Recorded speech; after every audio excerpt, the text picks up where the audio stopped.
Hey there, folks. It's the Walking Widow here with part 2 of the 5 stages of grief developed by Elizabeth Kubler-Ross. And the stages are denial, anger, bargaining, depression, and acceptance. And remember, although these are in order, things can change. You're riding a wave. Sometimes you go back to stages or skip things around. That's all normal. So, bargaining is where we left off. It's making a deal with whoever, making a deal with your creator, making a deal with the devil, trying to figure out a way to get your loved one to come back at whatever cost. Bargaining to me reminds me of Pet Sematary, where, you make a deal with whoever and try to get your, in that case, child back from the accident. Anyway, whatever it takes, right? Me, I had a lot of what if, or why didn't we, or I should have known better, or why didn't we do this and that after such and such. A lot of guilt is what I did with bargaining. Guilt on myself. We make up scenes or alternate endings to what happened. That's part of bargaining as well. Trying to change it to make it better, to make it different. Even if only for a brief second or two. Bargaining. What else? Trying to change what happened. Trying to avoid reality is a common theme with these 5 stages, even just for a minute to get that relief. It helps your brain to process, just like denial. In the book on Grief and Grieving by Elizabeth Kubler-Ross and David Kessler, they say Eric Clapton, the song Tears in Heaven, those lyrics are a good example of bargaining. Check that song out. But bargaining slowly allows ourselves to see the full picture of our loss. And that's what it does. Which leads to depression. Depression.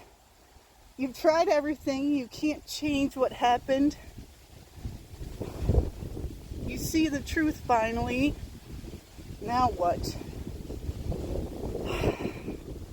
Here's the thing about depression. In context, it's perfectly normal. It's a good response to your extreme loss. Normal. Common symptoms of depression: feeling empty, withdrawal, brain fog, no desire to do anything, heavy, dull pain, don't care about anything, dark thoughts, dark feelings, no joy, no pleasure. I used to like food, but I don't know. It doesn't give me pleasure anymore.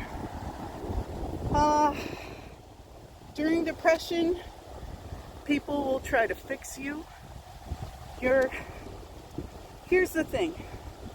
Although I am broken, you cannot fix me. I have to work through this myself. Remind yourself, remind people that care about you. You have to go through these stages, you have to process. The 5 steps are needed. They're normal. They're necessary. If, however, you think about harming yourself or others, or depression lasts too long, which I'm like, what's too long, you know? But please seek help from a trained professional. Get help. Talk to people. Depression makes us slow down, makes us think about our life, introspect, review every aspect. Here you start to pick up the pieces again. Some pieces no longer fit. Some pieces are new that you've never seen before.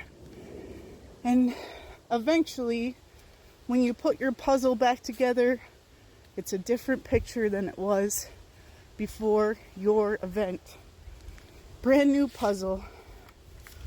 So, I'm not the same as I was before. And even when I look in the mirror, it seems like a different person. But allow yourself time to grieve. Allow yourself time to feel. That leads to acceptance.